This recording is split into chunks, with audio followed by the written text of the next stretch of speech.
Прорыв канализации многоквартирного дома в центре Якутска. Течь из-под дома по улице Ярославского полностью залила тротуар.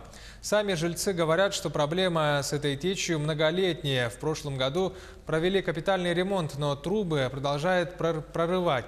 А этой ночью у них вовсе произошел прорыв канализации. Репортаж нашего корреспондента Сусанны Рожиной. Проблема старого дома 1973 года постройки по улице Ярославского. Постоянная течь под зданием. Жильцы отмечают, что проблема не нова. Под домом протекает уже несколько лет. Постоянно. Каждый год? Ага. И там у нас тоже крышу еще не починили, не построили.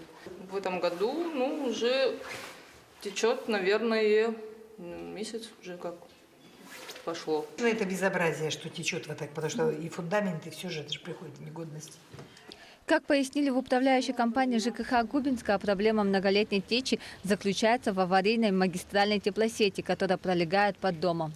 Трубы аварийные, находятся они в аварийном состоянии и везде чопики забиты.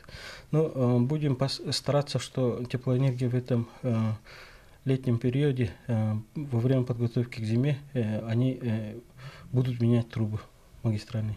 Сейчас в оперативном режиме коммунальщики будут убирать образовавшиеся наледи и пытаться совместно с теплоснабжающей компанией решить проблему. Думаем, что убирать будем мы, но и в случае отказа от теплоэнергии мы будем в судебном порядке решить вопрос.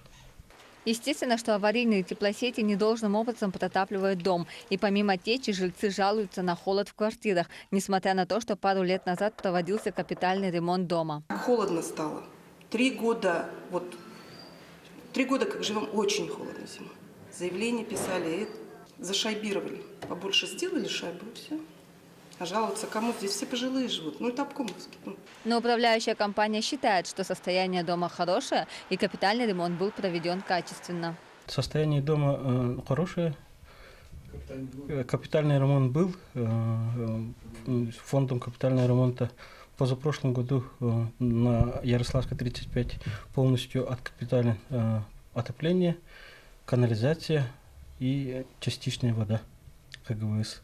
Ситуацию на контроль взяло управление Госстроежилнадзора, и сейчас проблема с магистральной теплосетью должна быть решена в кратчайшие сроки. Конечно, мы отреагируем на данный факт, направим информационные письма в адрес Ростехнадзора, поскольку данная организация должна контролировать действия теплоснабжающей организации по содержанию магистральных сетей теплоснабжения.